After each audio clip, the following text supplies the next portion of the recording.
This is YSM Sports Media. Want to thank you for all your love and support. Really appreciate it. We wouldn't be able to do this without you. Go ahead and hit that subscribe button right now and click the notification button for all future content.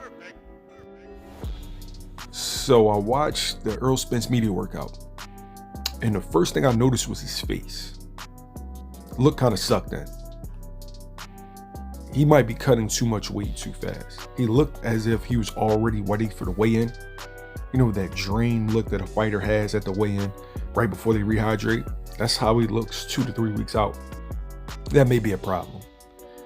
Because if you analyze just regular boxing, you know that Danny Garcia possesses two things that give southpaws trouble.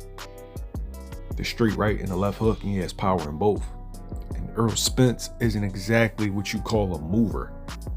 Now, Errol Spence, I call him all 7s or all 8s because he does nothing great, but everything well.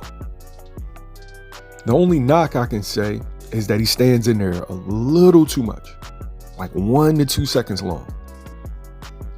He feels like he's invincible because he's going on record saying that he's never been hurt in a fight.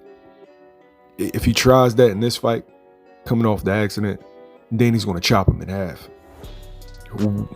And maybe that's the logic behind the early cut, because Spence is going to be on his back foot, going to be on his toes, going to box.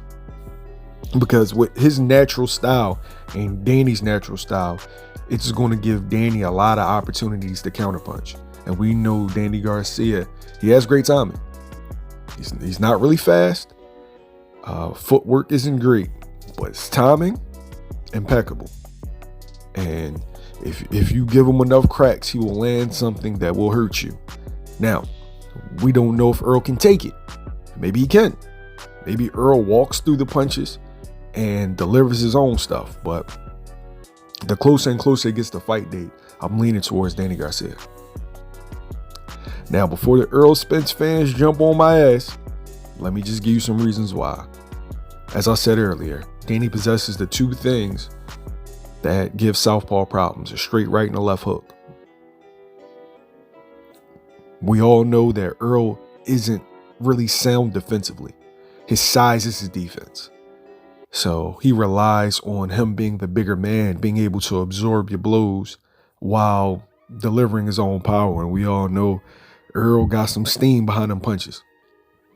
So Errol really doesn't box well off the back foot. He's a lot better going forward. So with Danny Garcia being a more active fighter, Errol having 15 months layoff on, and then the accident, we don't know how Errol's body's going to adjust to trauma. We don't know how Errol's mouth's going to hold up, because I think he has posts in his mouth. He might have just got him removed, and he hasn't really sparred in the 15 months. He's only sparred during camp.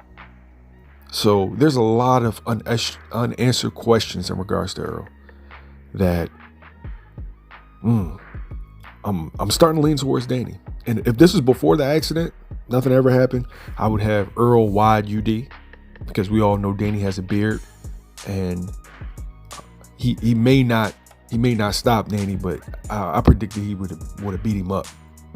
But I think this is going to be one of those situations where it's just too much too soon.